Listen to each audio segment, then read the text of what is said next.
শহীদ হাদির নামে শৈশবের স্মৃতি বিজড়িত নলছিটি লঞ্চ ঘাটের নামকরণ। নলছিটি ঝালুকাঠি সংবাদদাতা হাসান আরিফের পাঠানো তথ্য ও চিত্রে বিস্তারিত।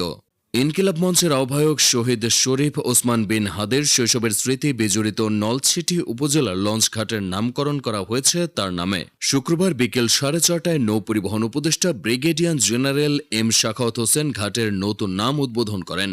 এ সময় শহীদ হাদির বোন মাসুদা হাদি সহ পরিবারের সদস্যদের সঙ্গে কথা বলেন এবং তাদের খোঁজ খবর নেন।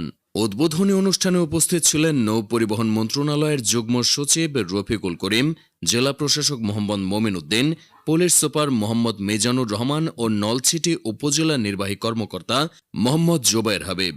নৌ পরিবহন উপদেষ্টা বলেন, হাদির জন্মস্থান নলছিটি। তার শৈশব বেড়ে ওঠা ও জীবন সংগ্রামের সঙ্গে লঞ্চ ঘাটের নিবিড় সম্পর্ক রয়েছে।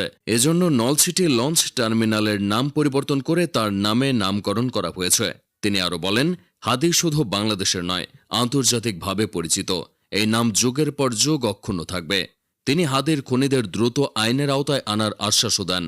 নলছিটি লঞ্চঘাট শহীদ হাদির জীবনের অবিচ্ছেদ্য অংশ। লঞ্চঘাট থেকে মাত্র 500 মিটার দূরে তার পৈতৃক বাড়ি। নদীর তীরে দাঁড়িয়ে মানুষের আসা যাওয়া দেখা, লঞ্চের ভিড়ে সময় কাটানো, এই ঘাটই ছিল তার বেড়ে ওঠার নীরব সাক্ষী। স্থানীয়রা বলেন, এই নামকরণ প্রজন্মের পর প্রজন্ম স্মরণ করবে। লঞ্চঘাট এলাকার ব্যবসায়ী শাহাদাত আলম বলেন, আমরা হাদিকে ছোটবেলা থেকেই এই ঘাটে দেখেছি। আজ তার নামে ঘাটের নামকরণ হওয়ায় আমরা গর্বিত।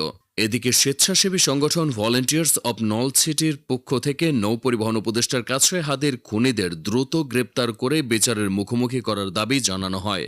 উল্লেখ্য, 12 ডিসেম্বর ওসমান হাদিকে হত্যার উদ্দেশ্যে গুলি করা হয়। গুরুতর আহত অবস্থায় তাকে ঢাকা মেডিকেল কলেজ ও পরে এভারকেয়ার হাসপাতালে ভর্তি করা হয়। অবস্থা অবনতি হলে 15 ডিসেম্বর তাকে এয়ার অ্যাম্বুলেন্সে করে সিঙ্গাপুরে নেওয়া হয়। সেখানে চিকিৎসাধীন অবস্থায় 18 ডিসেম্বর তিনি মারা যান। পরে দেশে এনে লক্ষাধিক মানুষের উপস্থিতিতে জানাজা নামাজ শেষে তাকে দাফন করা হয় ঢাকা বিশ্ববিদ্যালয়ের কেন্দ্রীয় মসজিদের পাশে। বরিশাল.নিউজ।